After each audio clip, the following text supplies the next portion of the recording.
In his final hours, the once unbeatable Alexander the Great laid on his deathbed and issued 3 chilling commands.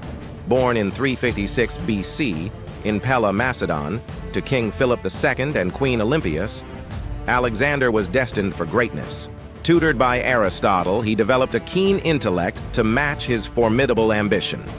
At just 20, he ascended to the throne and swiftly demonstrated his military genius, embarking on an unprecedented campaign of expansion. His victories were the stuff of legend. From the Battle of Issus to the Siege of Tyre, he toppled the Persian Empire and pushed the boundaries of his own to the furthest reaches of the known world. Cities fell, armies disbanded, and cultures merged in the melting pot of the Alexandrian Empire. Yet at the age of 32, the warrior king fell to a mysterious illness. As Alexander sensed the end, he understood the lessons his life's journey had etched into his soul. Alexander said, "My physicians alone must carry my coffin." His first command had poignant irony. The very people who had dedicated their lives to keeping him alive would now lead him to his tomb. The invincible conqueror was conceding to the ultimate equalizer, death. "I desire that when my coffin is transported to the grave, the path leading to the graveyard shall display the wealth I collected."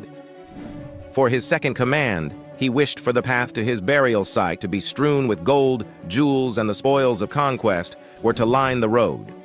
As he prepared to part with the world, he seemed to reflect on the ephemeral nature of material possessions. "My third and last wish is that both my hands hang out of my coffin," Alexander said. The third command was perhaps the most symbolic. Alexander wanted his hands to dangle lifelessly from the coffin for all to see. They were the hands of a man who had grasped the known world but would now leave empty-handed.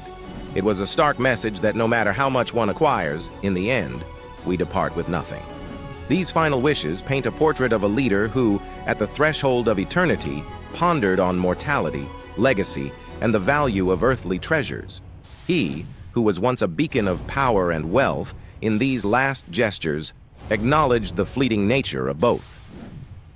In remembering Alexander, we don't just recall the conquests and the glory, but also the wisdom of a man who understood, perhaps too late, that life's greatest victory lies in recognizing its inherent transience. As we navigate our own ambitions and achievements, may we heed the subtle counsel of the Macedonian king who once conquered the world only to be humbled by the inescapable truth of human existence.